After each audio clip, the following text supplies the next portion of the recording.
फिर चाह से भगवान मालिक है, फिर क्या क्या होगा। चाह पीली जिन्होंने वो पीले हुए, चाह छोड़ी जिन्होंने रसीले हुए। जिसने चाय को पिया वो पीला हो गया, और चाह को छोड़ दिया वो रसीला हो गया।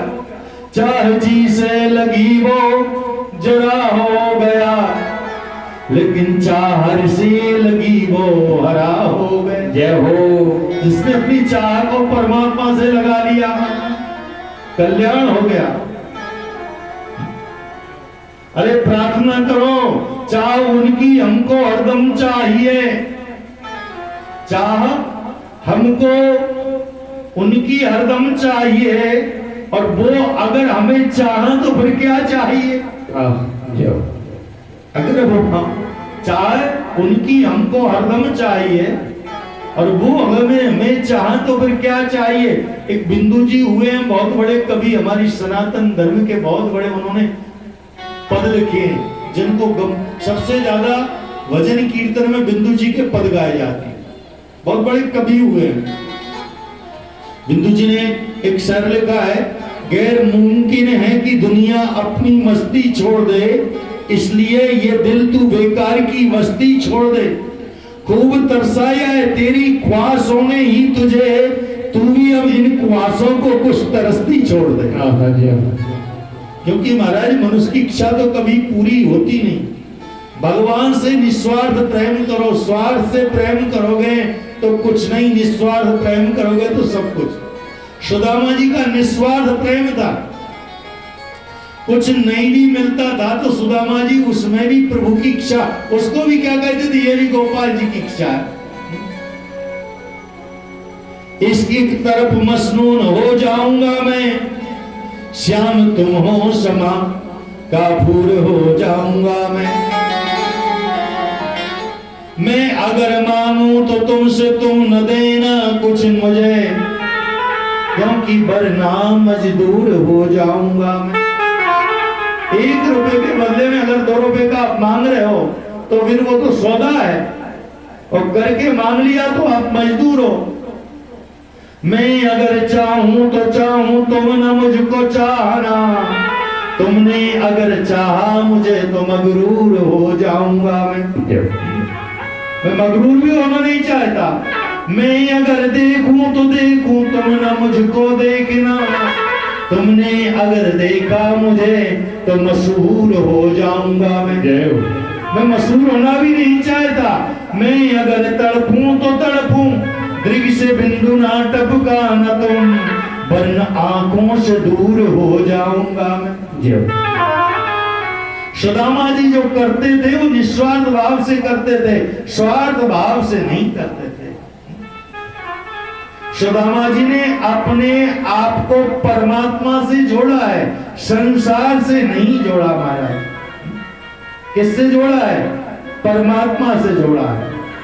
क्योंकि जो परमात्मा से जुड़ा है महाराज उसका कल्याण हुआ है, और जो संसार से जुड़ा है उसका कल्याण नहीं हुआ।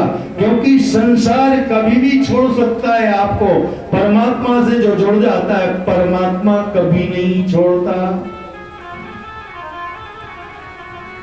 परमात्मा से कौन जुड़ा है? अच्छा एक बात और है, आप कितनी ही चाह करो, आप कितनी ही चाह करो, वो आपकी चाह जब ही पूरी होगी जब भगवान आपको चाहेगा। और जब तक भगवान आपको नहीं चाहेगा, जब तक आपकी चाह पूरी नहीं होगी, चाहे आप जीवन भर, कहते हैं ना समय से पहले भाग से अधिक कभी किसी को नहीं करता। और जिस दिन तुम भगवान से जुड़ जाओगे तुम्हारी पूछ हो जाएगी महाराज, और जब तक भगवान से दूर रहोगे आपकी पूछ नहीं होगी। तुलसीदास जी ने रामायण में क्या लिखा है? जा पर कृपा राम की हो, जा पर कृपा राम की हो, जा पर कृपा राम की हो, जा पर कृपा राम की हो, जा पर कृपा राम की हो,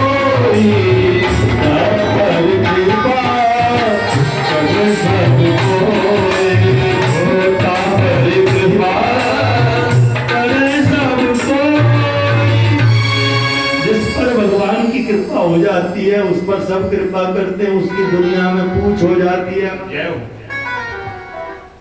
फिर उसकी पूछ सबको बुरी लगती है। जिस पर भगवान की कृपा होती है उसकी दुनिया में पूछ होती है, पर उसकी पूछ दुनिया को बुरी लगती है। इसकी पूछ क्यों है, हमारी पूछ क्यों नहीं?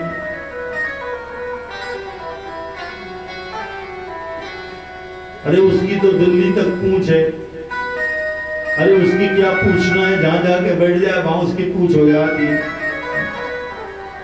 पूछ का ही तो खेल है। अरे उसके द्वार पर खड़े खड़े आगे चाव की नहीं पूछा। अरे हम तो सारे दिन रुके, उसके घर तो किसी की पूछ ही नहीं है, चाहे खड़े रहो, चाहे आ जाओ, चाहे चले जाओ। और जिसके घर पूछ है उसके घर दौड़ दौड़ करके जाओ, उसके घर चलो यार, बड़ी पूछता है, बहुत इज्जत करता है। रावण को एक ही तो जलन थी कि लंका में हनुमान जी की पूछ क्यों है। रावण को जलन क्या थी, लंका में हनुमान जी की पूछ क्यों? क्योंकि अक्षय कुमार का जब वध हुआ और वहां से पिटी कुटी राक्षस लौट करके रावण के पास पहुंचे, बोले महाराज गजब हो गया, ऐसा बानर आया है, ऐसा बानर आया है कि नाक में दम कर रखा, राजकुमार को तो मार दिया। रावण ने, हम तो राक्षस है, तुम पीछे से चेंट जाते, तुम पीछे से चेंट जाते। लेकिन हनुमान जी का कमाल तो सब पीछे से ही था। जे रजनी रणवीर विशाल कराल वलोकत काल न खाए, और अति न रोग बड़े बर जोर कपीस पड़े पर काल किनारे। अक्षय कुमार की सेना में कुछ अमर आए थे, तो हनुमान जी ने सोचा इनको मार तो पाएंगे नहीं, तो इनका क्या करना है, तो वो कमाल पीछे से ही दिखाया था। तुलसीदास जी ने अपनी कविता वाली में लिखा है कि पूंछ में जो अमर थे, न मरने वाले, उनको ऐसे पूंछ में लपेट करके, जे रजनी पर वीर विशाल कराल विलोकत काल, इनको कोई काल नहीं खा सकता था। उनको अतिरन रोग बड़े बर जोर कपीर बड़े बड़े काल बताए, पूंछ में बांध बांध करके ऊपर फेंके थे। वो कहां पहुंचे, ना जहां से नीचे आ सकते, ना वहां से ऊपर जा सकते, जहां पृथ्वी और आकाश का गुरुत्व आकर्षण शक्ति बीच में।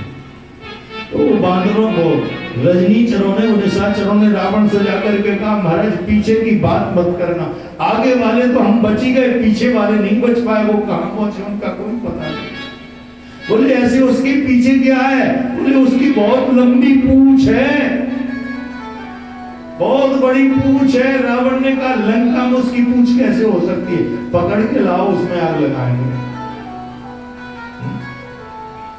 पकड़ के लाओ, मेरी लंका में उसकी पूंछ कैसे हो गई? लंका में तो मेरी पूंछ होना चाहिए।